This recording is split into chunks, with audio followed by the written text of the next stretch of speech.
Buenos días a todos. No veo las cámaras prendidas, pero quiero suponer de que están ahí.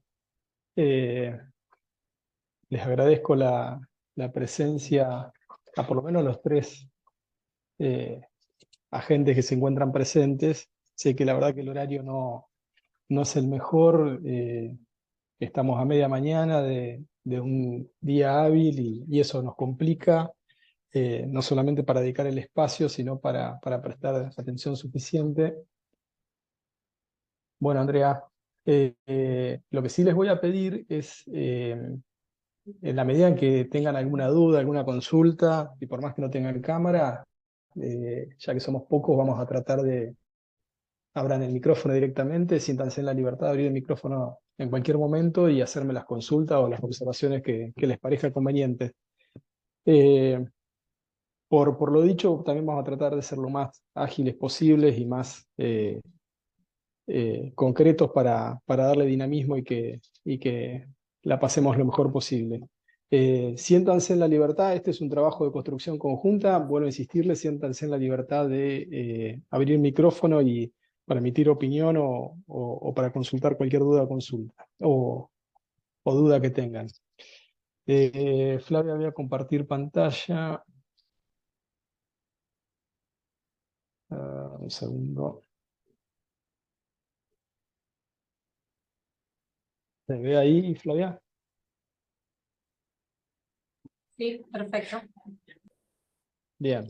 Bueno, el presente módulo, como ustedes saben, habla de procedimientos y trámites administrativos.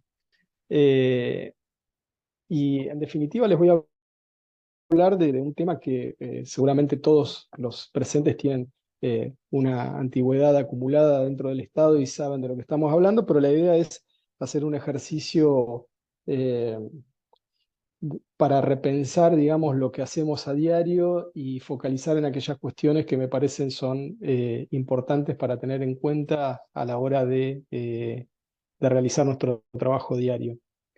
Lo primero que vamos a puntualizar es qué entendemos por procedimiento administrativo y por qué es importante el procedimiento administrativo en el ejercicio de la función administrativa del Estado. Como ustedes saben, a diferencia de lo que ocurre con las personas físicas, digamos, con el ciudadano común o con las empresas privadas o los entes privados, el Estado manifiesta su voluntad por intermedio de actos jurídicos, perdón, de actos administrativos o de manifestaciones materiales equiparables a actos administrativos. Es decir, eh, esa manifestación de voluntad está regulada por el marco legal que deben cumplir los funcionarios a cargo de los distintos organismos y niveles del Estado, y tiene que estar precedido del cumplimiento de una serie de requisitos que eh, obligatoriamente deben cumplir para llegar a la formación y a la emisión de esa voluntad administrativa. Es decir, lo que todos sabemos, el funcionario no puede resolver y decidir lo que se le antoje, sino que tiene que hacer lo que le marca la ley y dentro del marco de la ley aplicable. Por eso, conceptualmente, decimos que el procedimiento administrativo es un camino legal preestablecido, esto que recién les refería respecto de la necesidad de cumplir estos requisitos o estas instancias que marcan cada una de las normas aplicables. Y es un camino preestablecido para la formación de la voluntad administrativa. Cada uno de nosotros, a diferencia de lo que ocurre con las personas físicas, que deciden y manifiestan su voluntad sin preguntarle a nadie y forman el proceso volitivo en su foro interno y psíquico, la administración tiene que hacerlo a través de este procedimiento administrativo y cumpliendo estos requisitos obligatorios.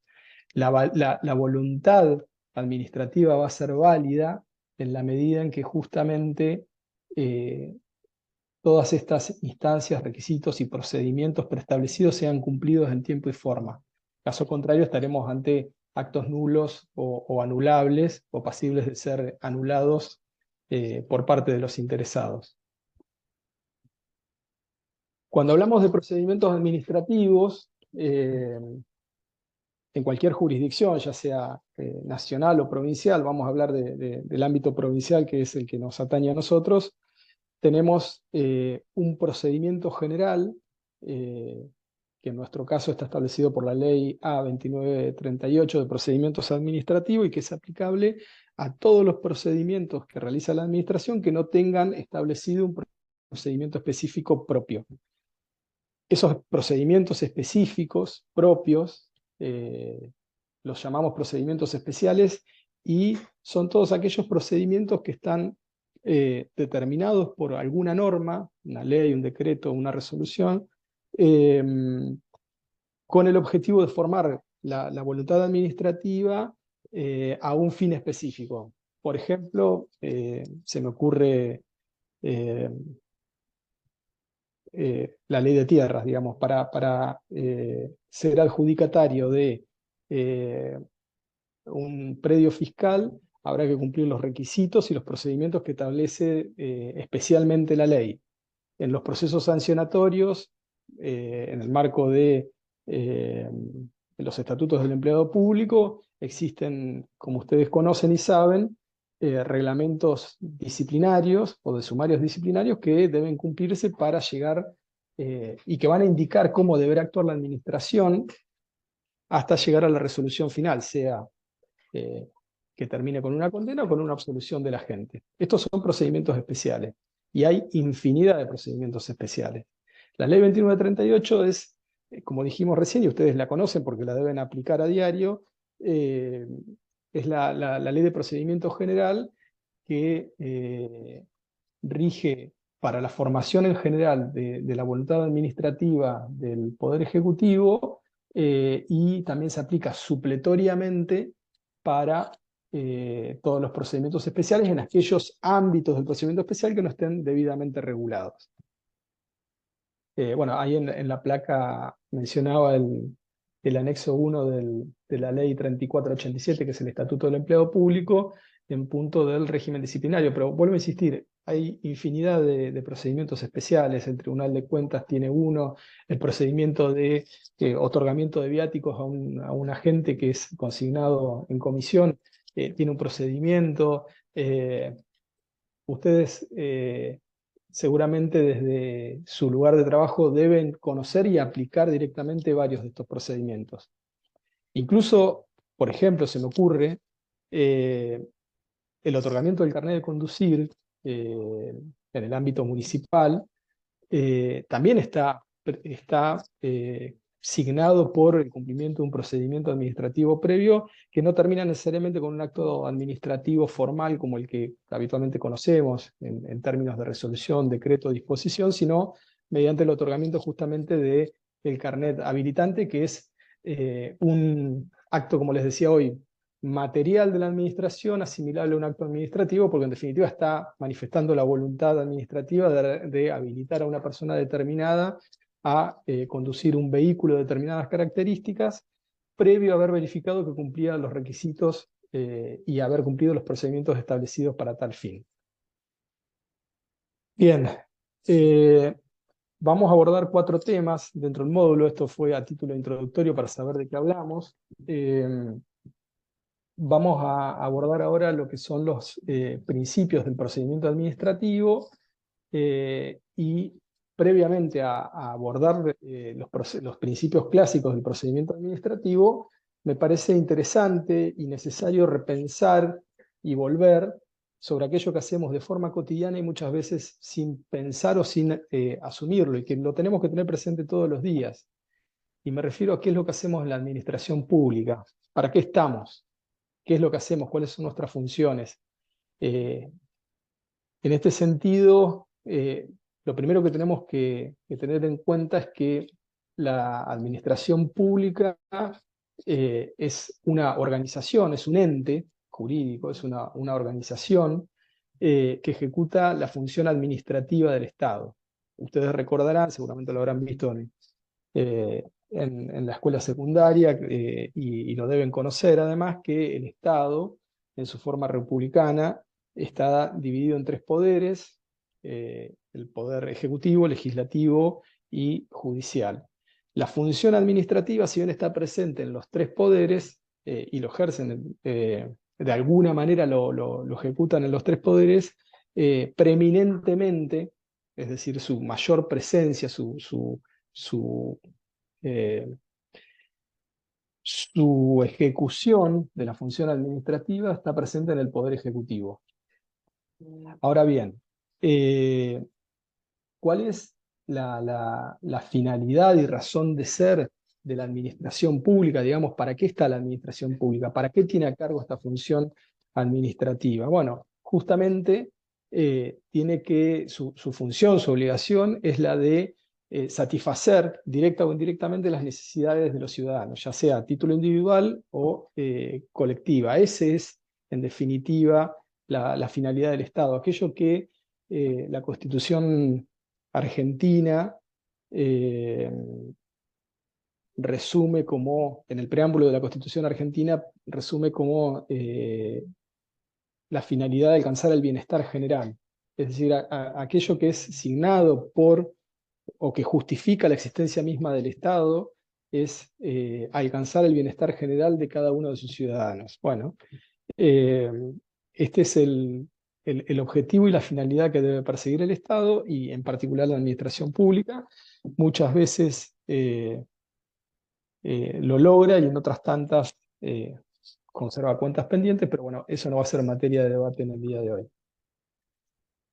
¿Qué hacemos entonces los agentes públicos en este esquema, en esta estructura organizativa, que es, en esta organización que es la administración pública? Bueno, nosotros lo que hacemos esencialmente tenemos la obligación de cumplir es la de prestar servicios. ¿A quién? De forma inmediata y a favor de la administración pública, es decir, de forma interna, al ente, le prestamos servicio con nuestra fuerza de trabajo, cumpliendo las tareas que se nos asignan, y de forma externa a los ciudadanos que requieren de el Estado y en particular de los entes o de los organismos en los cuales revistamos cada uno de nosotros y que tenemos que ofrecerles servicio. En este punto podemos entrar ya en lo que son los principios rectores del derecho administrativo y más que nada de la función administrativa.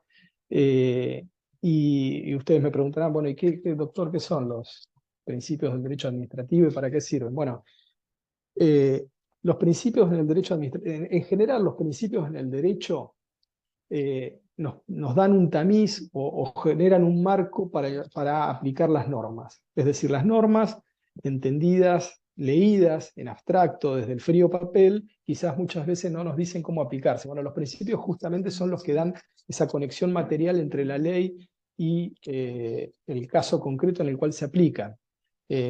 Y se traducen en un conjunto de reglas y valores que nos sirven para interpretar y aplicar la norma en cuestión al caso que tenemos en consideración. ¿Dónde encontramos estos principios administrativos? Bueno, por lo general, todas las normas, o muchas de las normas, la mayoría de las normas en las cuales se ve contenido el derecho público en general y el provincial, en este caso, contienen principios propios.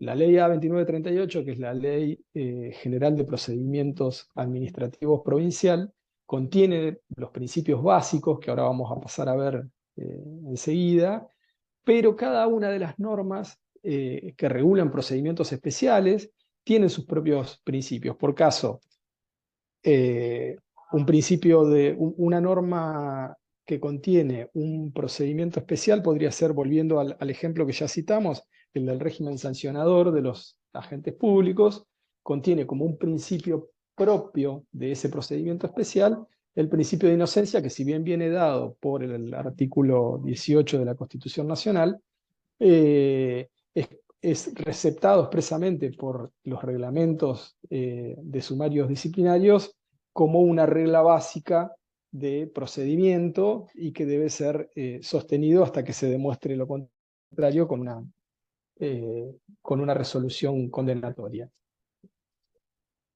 Espero que vayamos bien hasta acá, yo no los veo. Si hay alguna cuestión que quieren comentarme o que no entienden o que quieren consultar, abren el micrófono y me preguntan.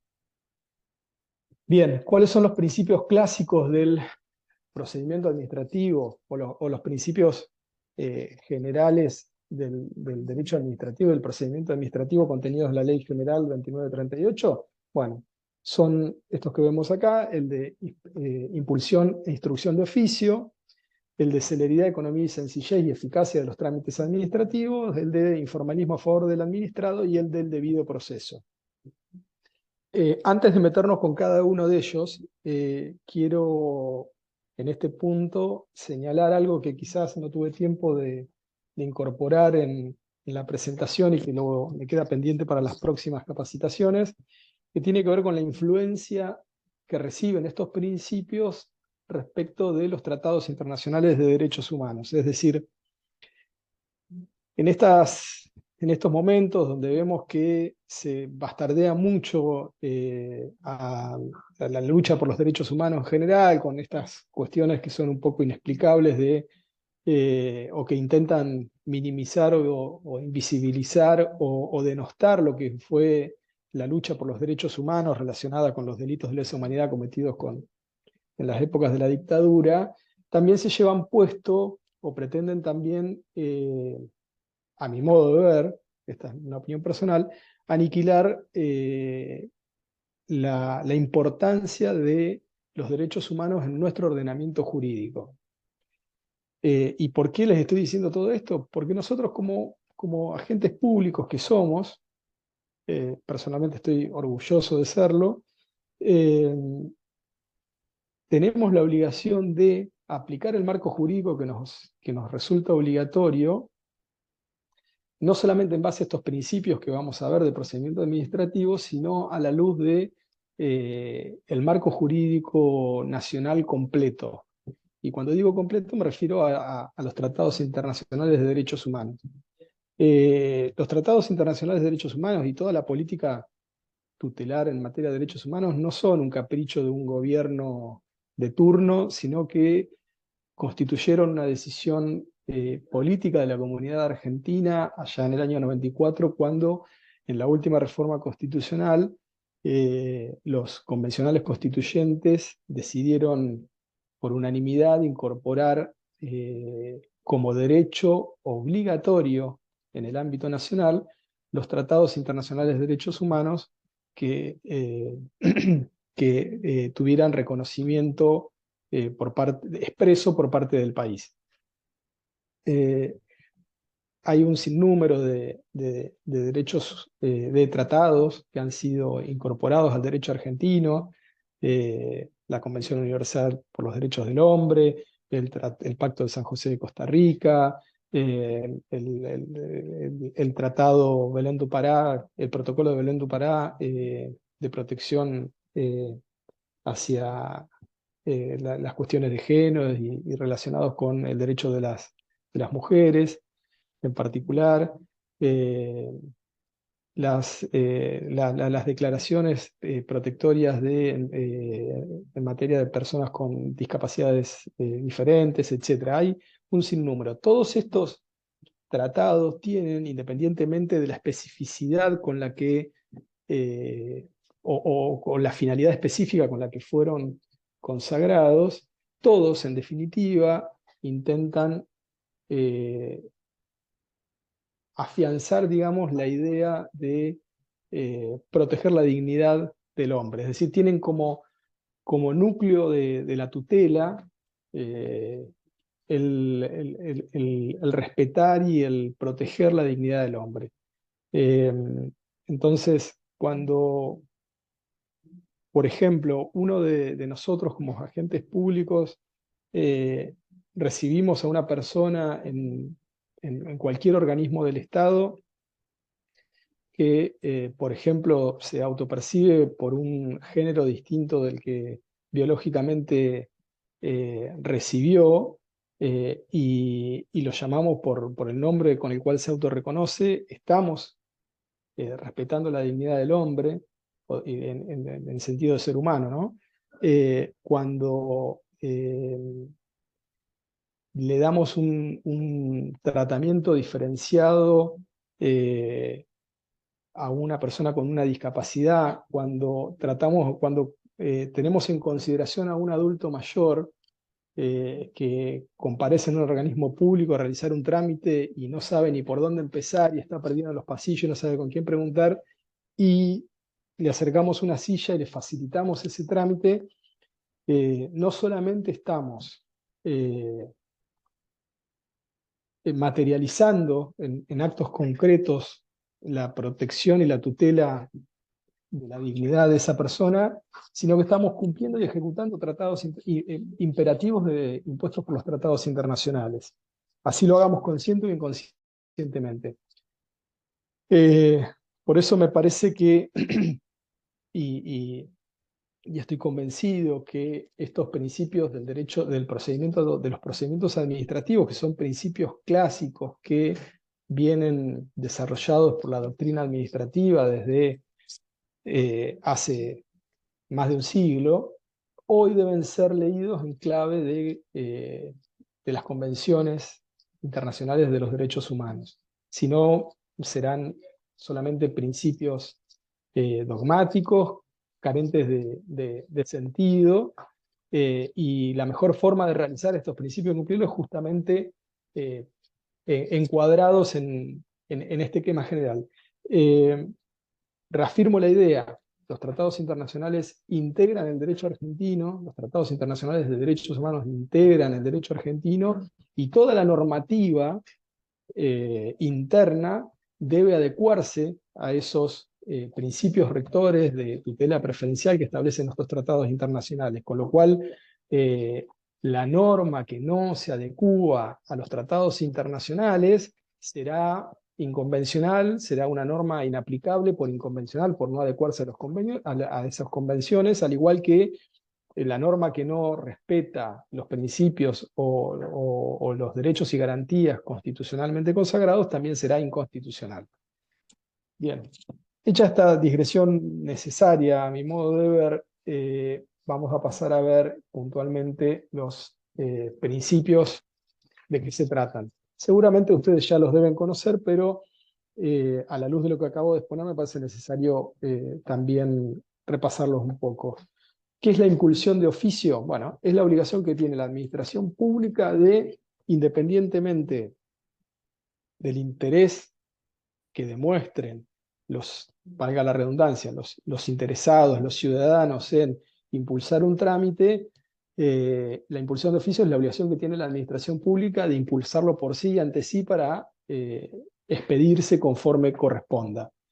Este no es un principio absoluto, digamos, la impulsión de oficio no significa que el Estado va a tener que, en todos los casos y en cualquier trámite que tenga a su consideración, impulsarlo hasta su finalización, sino que esa obligación será patente en aquellos casos en que haya un interés general o un interés colectivo en una resolución del Estado. Por ejemplo, sería el caso de una evaluación de impacto ambiental en un proyecto que afectaría a una comunidad. En ese caso, la administración no puede quedar a expensas de la empresa que quiera realizar el proyecto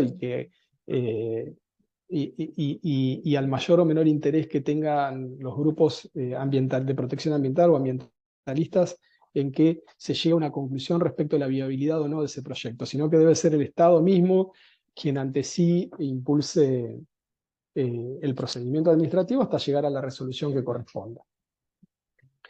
Por el contrario, si el interés involucrado es meramente individual, por ejemplo, no sé, una concesión de uso de agua pública para riego de una chacra, si el interesado, si el propietario o quien explota la chacra, que en definitiva es el interesado, no impulsa el trámite, el Estado no tiene la obligación de llevarlo adelante. Informalismo a favor del administrado. Este es uno de los principios que se engarzan con esto que hablábamos de la dignidad del hombre. El informalismo a favor del administrado importa la obligación para el Estado de dar curso y trámite a aquellas presentaciones y peticiones de los ciudadanos, aun cuando estos padezcan o adolezcan de algún faltante, alguna omisión o algún vicio no esencial. Es decir, la administración no puede, no puede dejar de resolver y dejar de tramitar una petición de un ciudadano sobre pretexto de un faltante que no sea justamente esencial. En el caso de, por ejemplo, que sería un incumplimiento esencial en el trámite de habilitación o en el procedimiento de habilitación de una farmacia, que no se acredite la designación, contratación o acompañamiento de un profesional farmacéutico que sea responsable justamente del emprendimiento, digamos. No podría jamás la administración dar esa habilitación sin ese cumplimiento de ese requisito esencial. Ahora,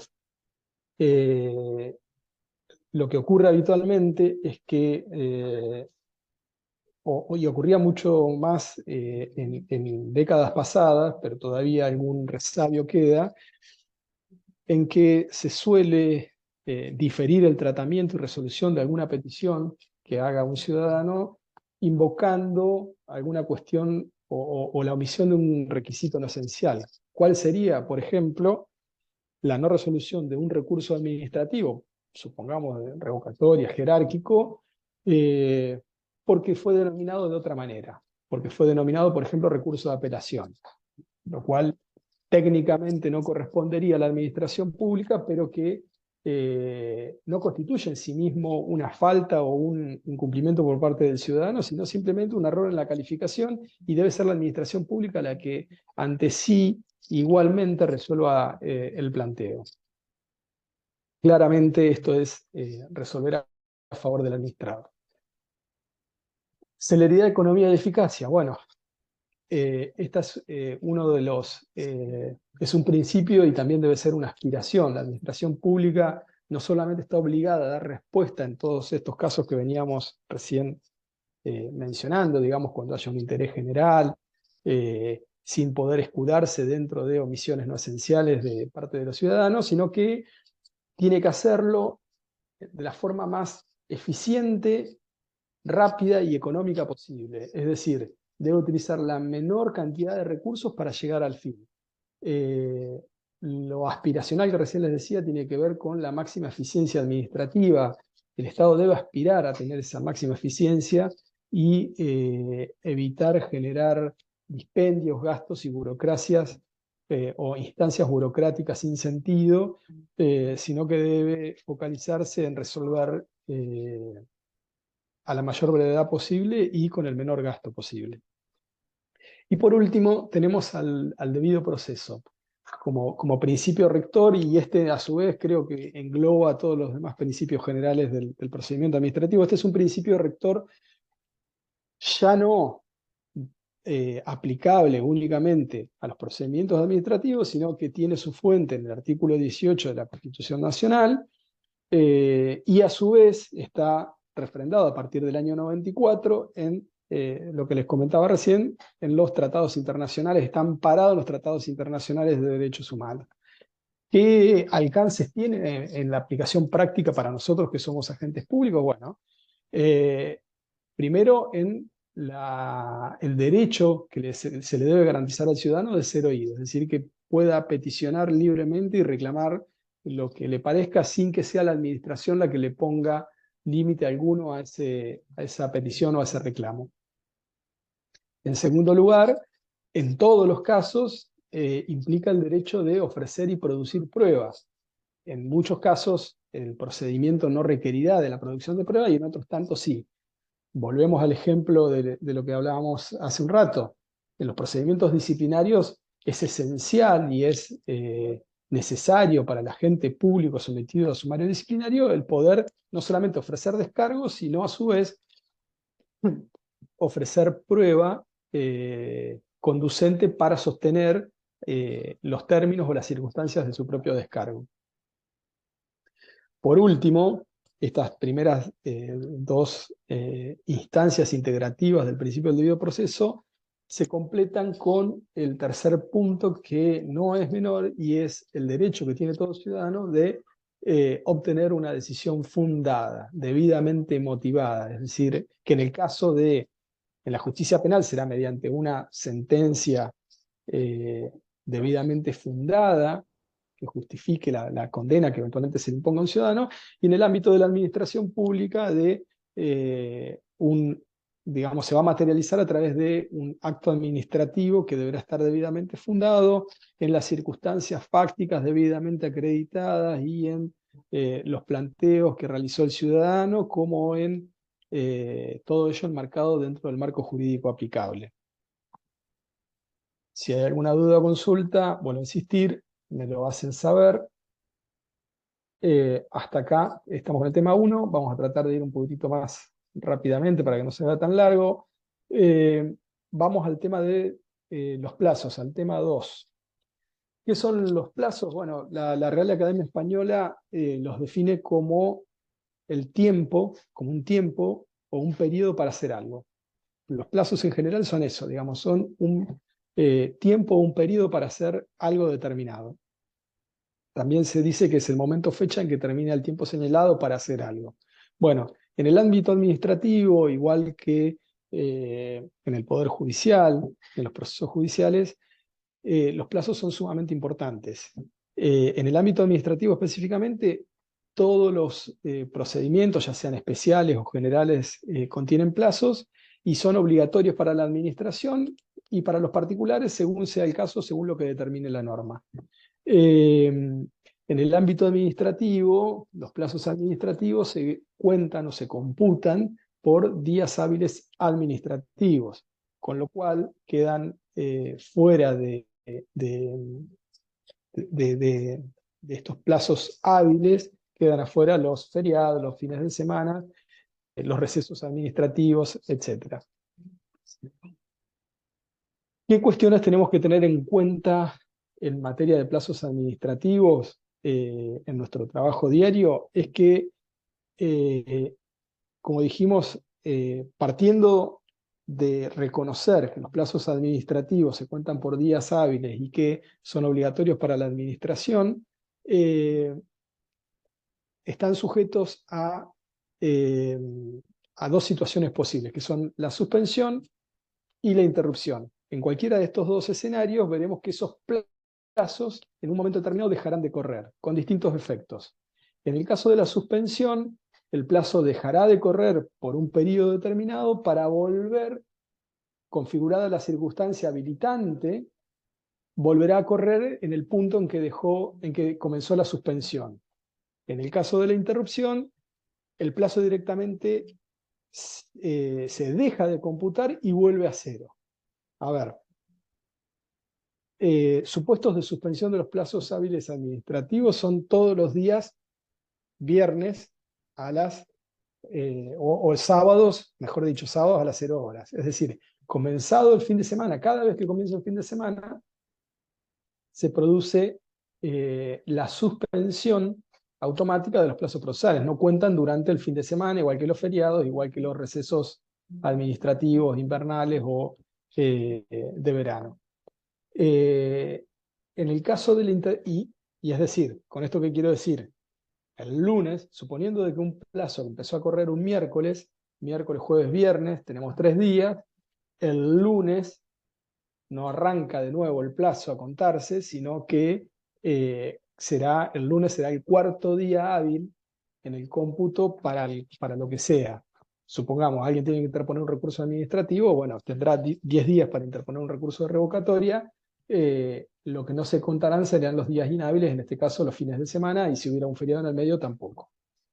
El caso de la interrupción es distinto. La interrupción es un modo de justamente interrumpir el cómputo de los plazos administrativos, pero que la ley establece para determinadas situaciones en las cuales, producido el hecho, ese plazo se deja de computar y, como les dije, se transforma en cero. Es decir, supongamos, ¿qué casos serían estos? Por ejemplo, en la filmina les pongo interposición de recursos administrativos. Cuando uno tiene 10 días para interponer un recurso administrativo, supongamos de revocatoria. Ya dijimos que durante los fines de semana se suspende.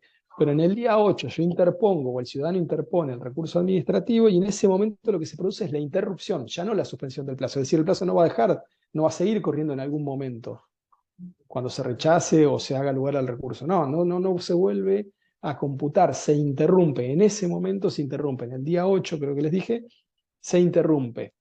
Ya está, se cumplió la obligación dentro del plazo, se interrumpe, vuelve a cero. Con lo cual, una vez resuelto ese recurso, supongamos de revocatoria o de reconsideración por parte de la administración pública, una vez resuelto, lo que vendrá será el recurso jerárquico que habilitará un nuevo plazo de 10 días para su interposición. ¿Se entiende? También ocurre esto, digamos, este supuesto de la interrupción cuando se agota la instancia administrativa y la máxima autoridad del organismo administrativo dicta una resolución definitiva y la única forma de cuestionar esa decisión administrativa será mediante la interposición de una acción contencioso administrativa ante el Poder Judicial. En esos, frente al agotamiento, comienza a correr un plazo que establece la ley 5106, que modifica a su vez la 2938, empieza a correr un plazo de 30 días, que es un plazo de caducidad, para que el ciudadano interponga ante el Poder Judicial la demanda contenciosa administrativa cuestionando la decisión administrativa. Cuando se interpone la demanda dentro de ese periodo de 30 días, lo que se produce es este supuesto que les acabo de mencionar, el supuesto de la interrupción del plazo para demandar al Estado. ¿Está? Si hay alguna duda, me lo hacen saber. Atado a esta cuestión de los plazos, viene un tema clave que es el de las notificaciones, porque justamente para que el ciudadano pueda ejercer sus derechos, tiene que estar en conocimiento de las decisiones que en relación a su persona o en relación a un colectivo determinado adopta la administración. El artículo 15 de la Ley de Procedimiento Administrativo establece que los actos administrativos, y ahora vamos a ver cuál es la distinción, de los actos administrativos de alcance particular adquirirán recién eficacia una vez que el interesado sea notificado y en el caso de los actos administrativos de alcance general, de que sean publicados.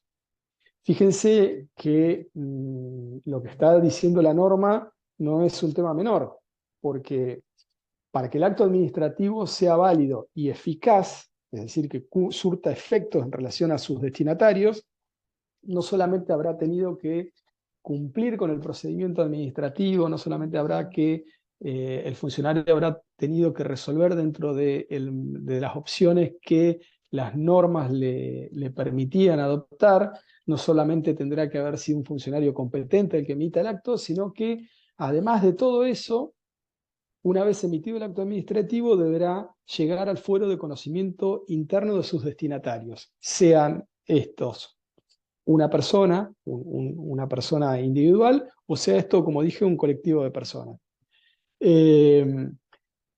Justamente la notificación en sí misma tiene esta finalidad que les decía de hacer que el acto administrativo sea eficaz y viene atado a este principio del debido proceso. Sin que haya notificación no hay posibilidad de ejercicio del derecho de defensa por parte de los administrados o de los, mejor dicho, de los ciudadanos, quienes no podrán impugnar esa decisión administrativa hasta tanto no sean notificados de la misma. ¿Mm?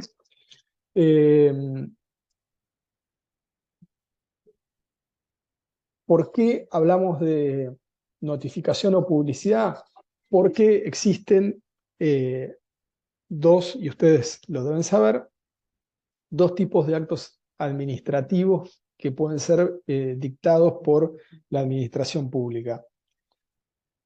Tenemos los actos administrativos de alcance individual o plurindividual y los actos administrativos de alcance general. Los actos administrativos de alcance general, vamos a ir al revés, los actos administrativos de alcance general son todos aquellos actos administrativos que no tienen un destinatario específico, a Juan, Pedro, sino que están dirigidos hacia un colectivo, hacia los ciudadanos que integran eh, una determinada categoría dentro de la sociedad. Por ejemplo, un reglamento general, por ejemplo, no. Por lo general, estos actos administrativos de alcance general se llaman reglamentos y justamente vienen a arreglar, vienen a regular un determinado ámbito del quehacer administrativo y regula esas interacciones entre los ciudadanos y la administración en función de ese ámbito que pretenden regular. A ver, ustedes van a conocer seguramente el reglamento de contrataciones del Estado, que regula justamente la provisión por parte de proveedores del Estado, valga la redundancia, de bienes y servicios a favor de la administración, quien las contrata. Bueno, esa norma, que contiene un montón de herramientas, procedimientos, requisitos, etc., recién adquirió eficacia, como decíamos hoy, recién se volvió obligatoria una vez que fue publicada en el Boletín Oficial. ¿Por qué? Porque no puede ser individualmente notificada y no sería efectiva la notificación individual a todos los potenciales proveedores del Estado, sino que requiere justamente, por ser un reglamento, una difusión o una publicación a través del Boletín Oficial. Los actos administrativos individuales o plurindividuales, ¿cuál es la diferencia entre individual y plurindividual? Es que el individual tiene como destinatario a una sola persona y el plurindividual tiene como destinatario a un grupo de personas determinadas, es decir, 2, 3, 4, 10, pero son perfectamente determinadas e identificadas dentro del procedimiento administrativo.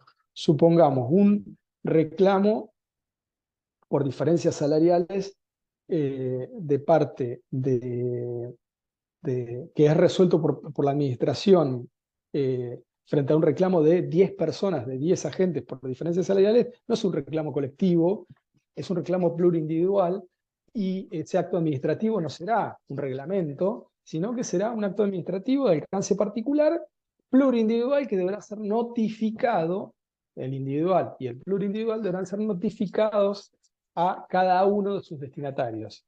En el caso de que el acto administrativo sea de alcance plurindividual, deberá notificarse individualmente a cada uno de los destinatarios y no surtirá efectos respecto de cada uno de ellos hasta que no sean notificados. Pueden estar notificados, si supongamos que sean 20 y haya 19 notificados, los efectos de ese acto administrativo van a comenzar a generar esos efectos en relación a los que fueron notificados, y aquel que todavía no recibió la notificación no surtirá efecto, es decir, no le podrá ser ejecutable, no podrá ser ejecutoriado ese acto administrativo, por cuanto justamente no se notificó.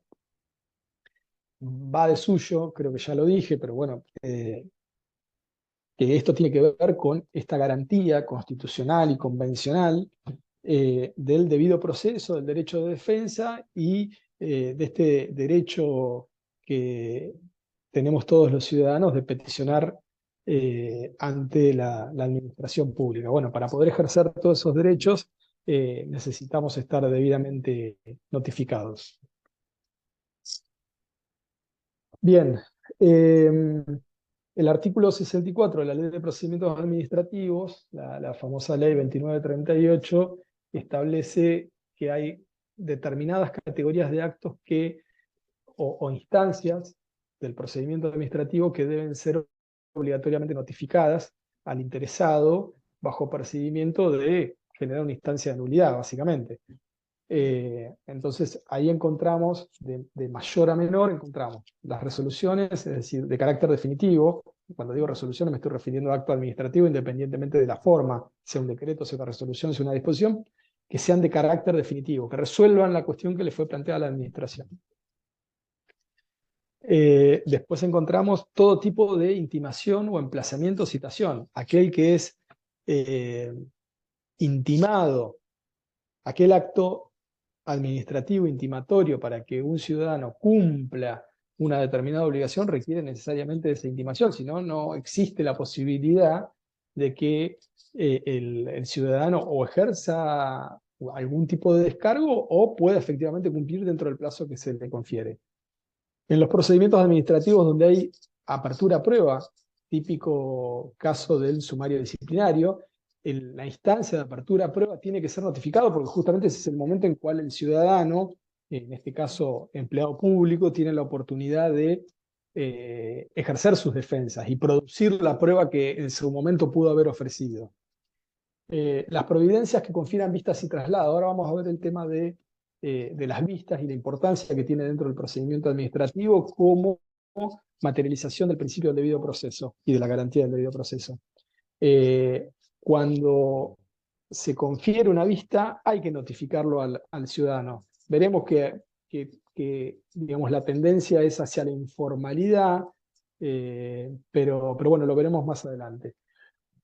Y finalmente todos aquellos actos, actos administrativos que sean dispuestos por la autoridad administrativa y que a tenor o a consideración de la autoridad administrativa tengan la relevancia necesaria o suficiente como para ser notificados. Es decir, en este supuesto caerían todas aquellas circunstancias que no están incluidas dentro de los 4 incisos anteriores, pero que a criterio subjetivo y en base a todos estos principios generales y particulares que venimos analizando, para la administración pública generan la convicción de que debe ser notificado al ciudadano a los fines justamente de garantizar el debido proceso y la defensa en juicio, que también es aplicable, como les vengo diciendo, al procedimiento administrativo. Acá entramos en un terreno en el cual, entiendo yo, está en tensión y en revisión en la actualidad y que tiene que ver con las modalidades de notificación. La Ley de Procedimiento Administrativo establece estas que estamos viendo en la placa, la notificación personal, que es la que se hace en el expediente administrativo cuando el ciudadano se presenta ante el organismo y pide ver el expediente, y una vez que lo ve, deja constancia de que vio ese expediente, entonces quedó personalmente notificado de todo lo que hubiera dentro del expediente, o cuando se entera de que la administración resolvió mediante el dictado un acto administrativo de alcance individual y antes de recibir la cédula comparece ante el organismo y se notifica retirando una copia del mismo. Bueno, esas son notificaciones personales porque quedan personalmente consignadas en el expediente.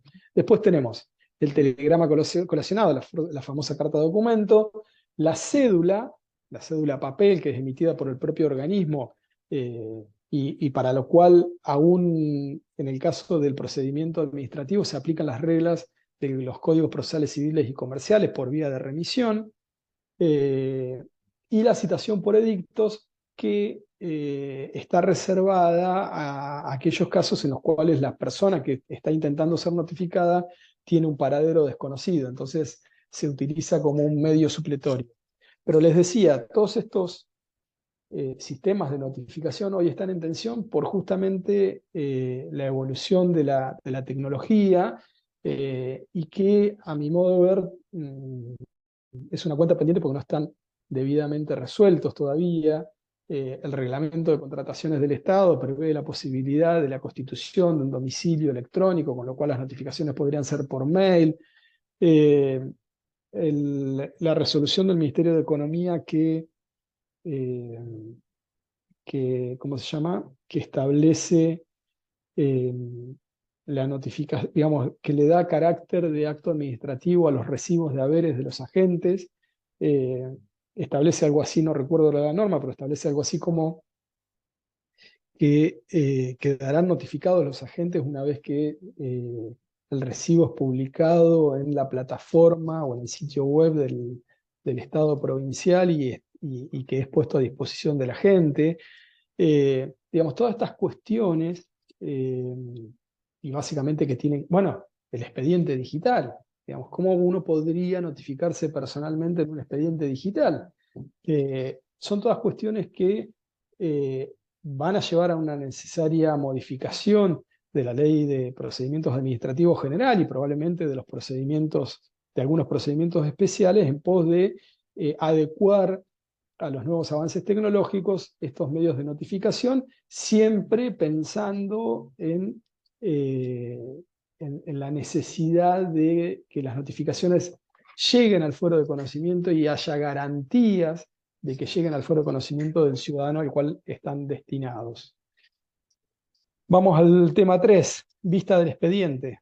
Este es un tema fundamental que tiene que ver con el procedimiento administrativo, porque las vistas en el marco de un procedimiento administrativo no es un tema trivial, sino que es un tema muy importante para el ciudadano y para la administración. Las vistas no son una instancia inocua que no generan efectos jurídicos, sino todo lo contrario.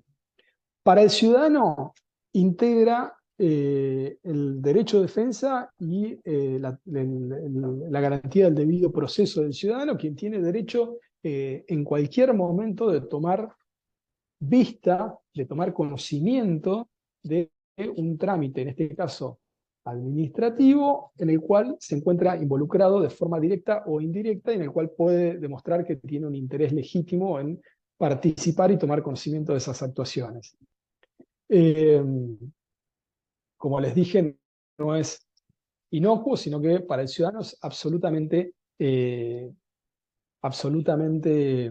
determinante en tanto y en cuanto será una instancia que le permitirá peticionar, adecuar peticiones anteriores o ejercer derecho de defensa.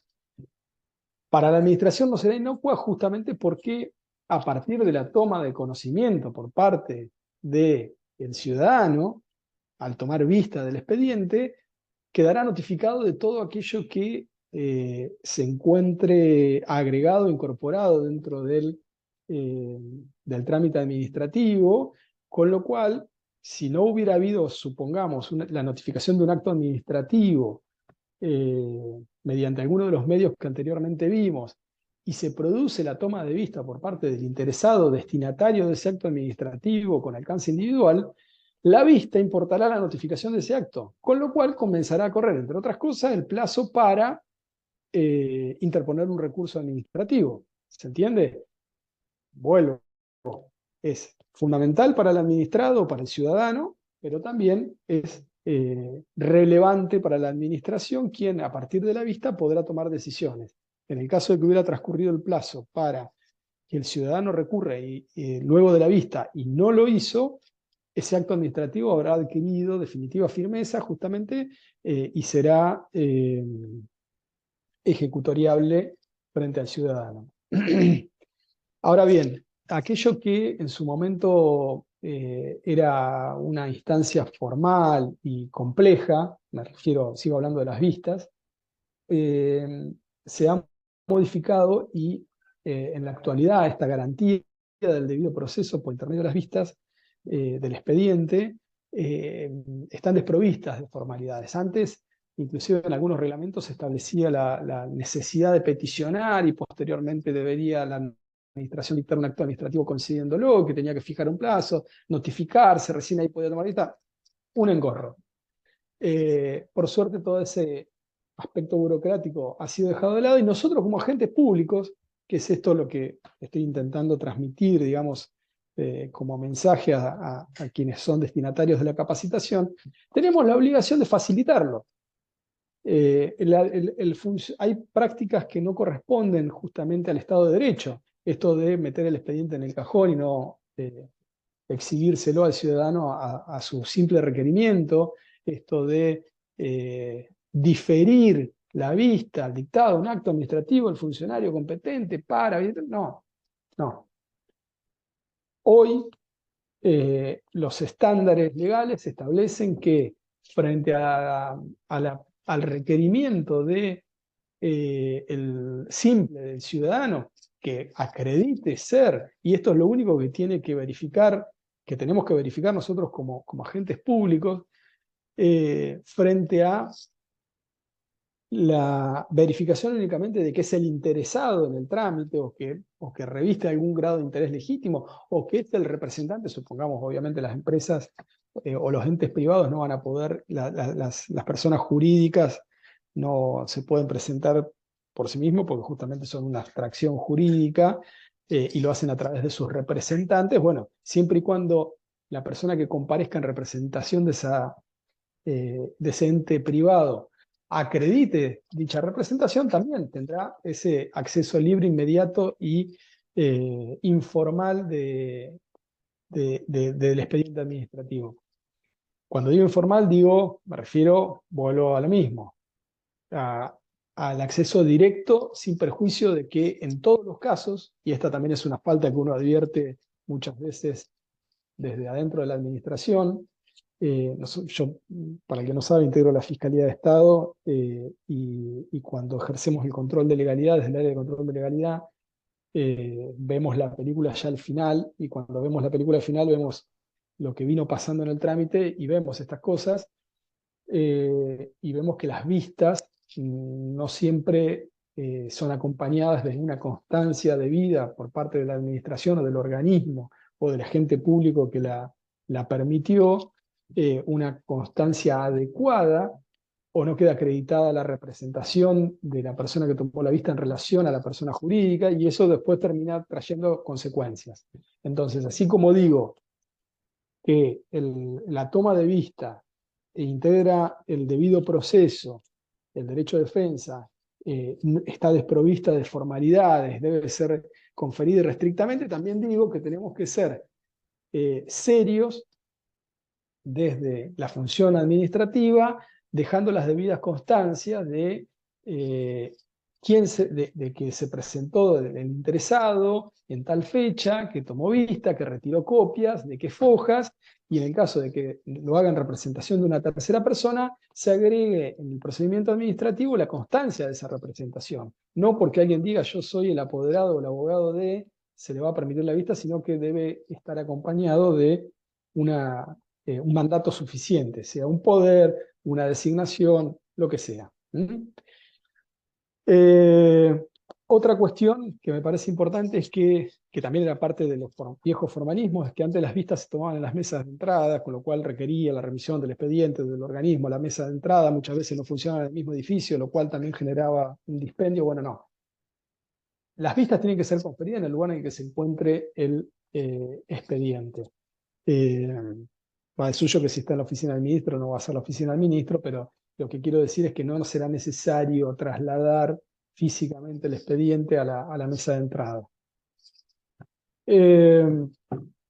Bueno, esto es un poco lo que ya les comenté, digamos, cuando un ciudadano toma vista de un expediente, queda notificado de absolutamente todas las instancias que estuvieran cumplidas dentro del trámite, desde las resoluciones definitivas hasta los actos preparatorios o los actos simples. Actos preparatorios podrían ser dictámenes en general, ya sean legales o dictámenes técnicos de un agrimensor, de un médico, de un contador.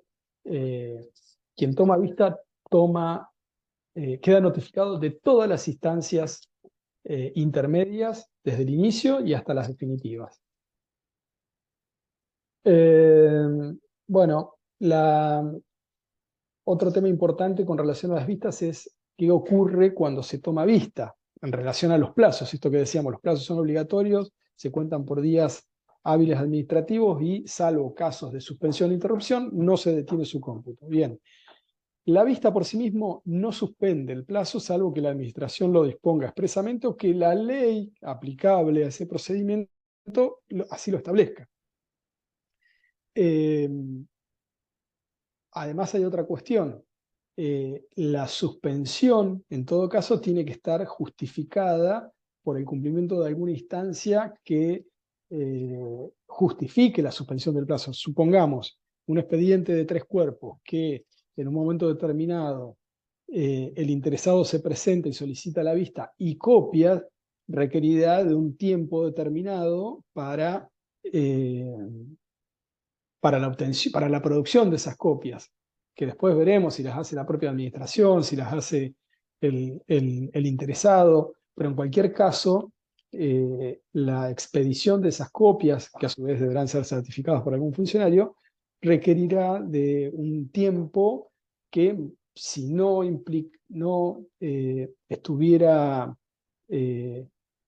estuviera precedido de una suspensión justamente de los plazos, lo perjudicaría al ciudadano en función de que, por ejemplo, le está corriendo un plazo para recurrir. Eh, Muchas veces pasa esto de que a veces los abogados suelen, o los interesados, los ciudadanos suelen utilizarlo a su favor y piden copias al solo efecto de ganar tiempo, y en otros casos es real, y para poder ejercer el derecho de defensa en el marco de un recurso administrativo contra una resolución definitiva, uno necesita contar con, o ese ciudadano que necesita contar con todos los elementos que tuvo a la vista la administración, que incluso en muchos casos no surgen del propio acto administrativo, lo cual en sí mismo es una falta, una irregularidad de ese acto, por cuanto carece de la autosuficiencia que le es obligatoria, y requiere entonces de vista y copias, y si no se suspendiera el plazo, ese ciudadano se vería perjudicado en tanto y en cuanto perdería tiempo para poder interponer ese recurso. Es más, durante el término en que se obtiene la copia, capaz se le vence ese plazo. Bien, ¿cuál es, a falta de plazos específicos establecidos por la norma o determinados por acto administrativo del funcionario competente, el plazo genérico y máximo para la toma de una vista son de 5 días? Vuelvo a insistir, este no es un plazo que se otorgará en todos los casos, sino que si se presenta el interesado en un organismo en el cual ustedes revistan a pedir vista, toma vista en el momento, se deja constancia y se consigna el momento de inicio y el momento de finalización, y será un espacio de apenas horas durante el cual puede estar suspendido, pero no llegará a ser un plazo de días. ¿Me explico? Bien, ya estamos entrando en el tramo final.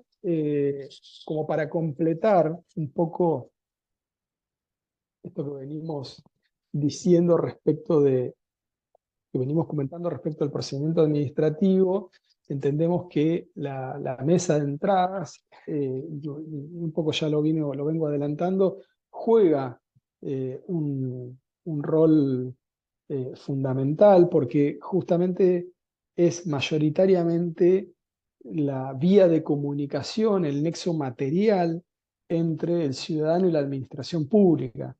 Eh, Pocas veces el ciudadano tiene acceso directo al despacho del ministro, a la dirección de asuntos legales o a alguna repartición interna del organismo, y solamente puede avanzar hasta la mesa de entradas. Entonces, eh, considerando que la mesa de entradas como ámbito termina siendo ese nexo, me pareció importante recordar algunas cuestiones. Eh, Internamente, las mesas de entradas además son las responsables de guardar el buen orden, de garantizar el avance cronológico del expediente, entendido como procedimiento administrativo, de garantizar la integridad del expediente administrativo mediante la foliatura, y con la obligación además de dejar las constancias de las incorporaciones, consignando día, fecha y hora con el sello, así como de practicar los desgloses de aquellos instrumentos que son dispuestos por el funcionario, que deben ser desagregados o que son entregados al interesado porque cumplieron una determinada finalidad y ya no tienen razón de ser. En todos esos casos no se puede esta práctica de poner y sacar o refoliar sin dejar constancia, es una práctica negativa, eh, y que le resta fehaciencia al trámite administrativo, y que tenemos que tratar de revertir.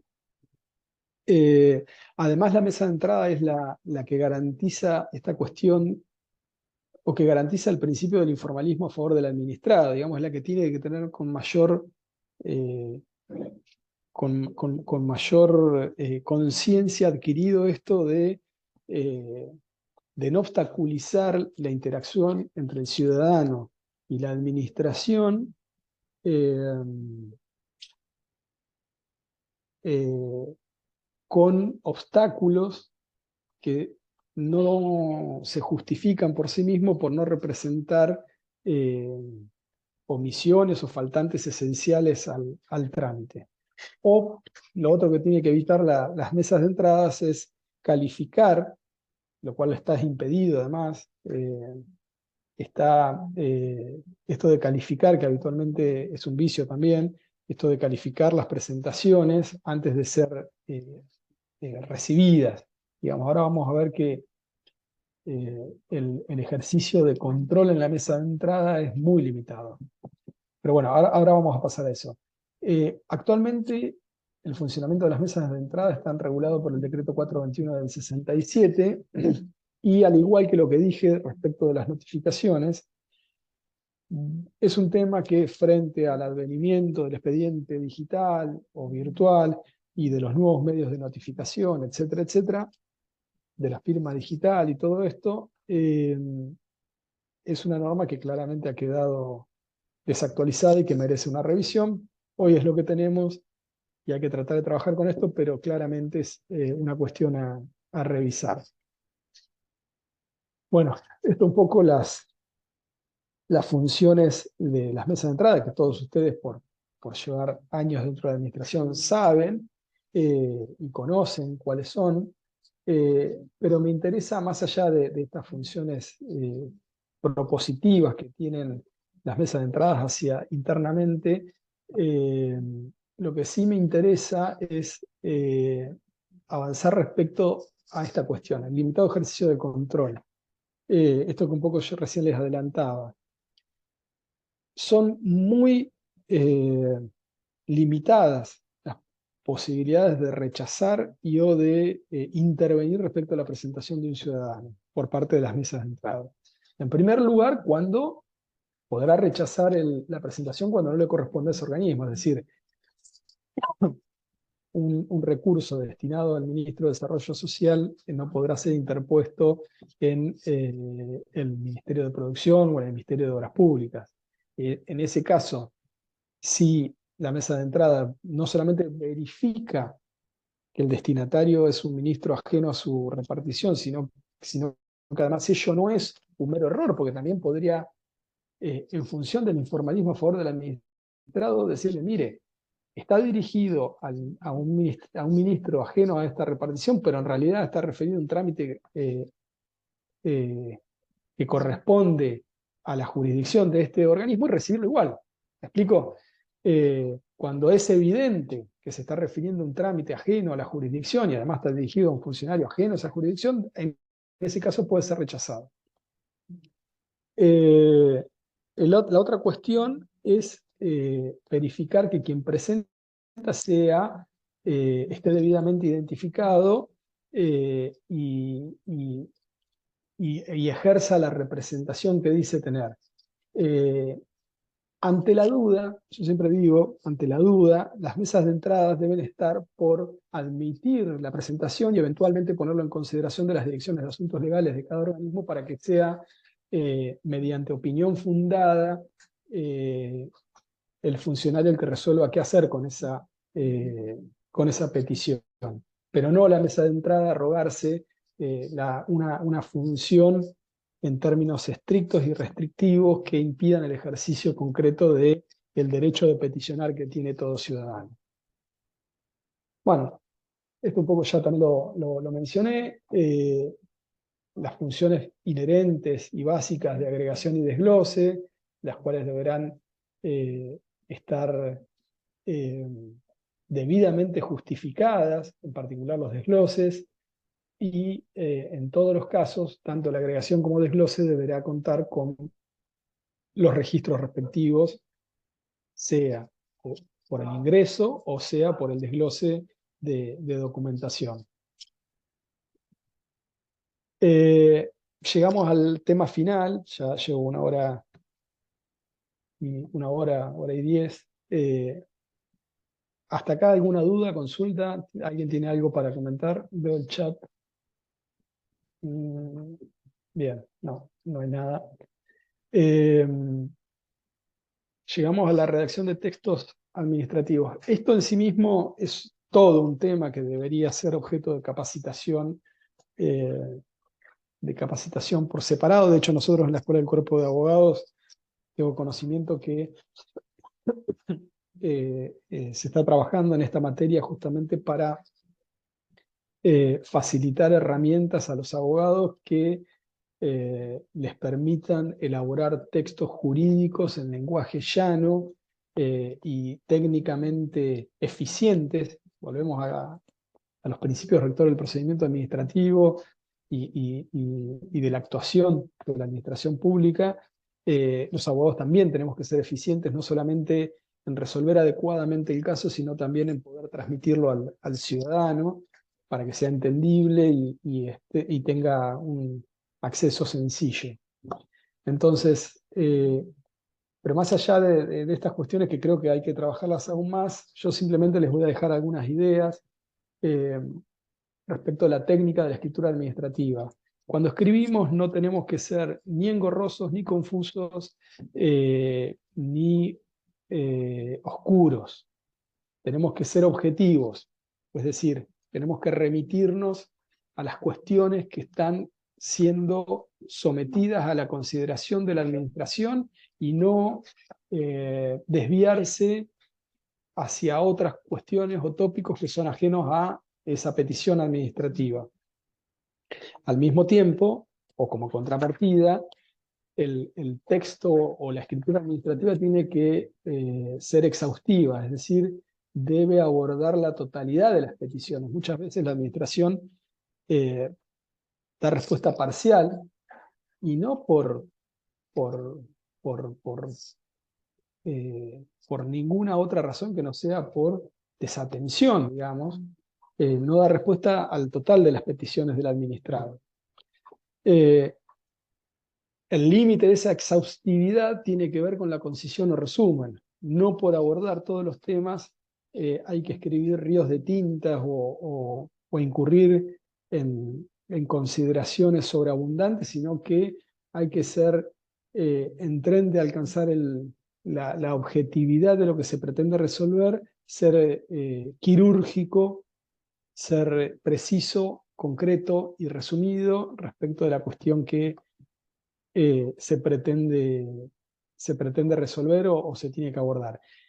Y todos estos principios de técnica de escritura son aplicables a cualquier tipo de elaboración escrita de parte de la administración, ya sea desde una mera nota interna entre dos ámbitos de un mismo organismo, como y hasta las resoluciones definitivas, entiéndase actos administrativos en la forma que sea, ¿no? Decreto, resolución, disposición.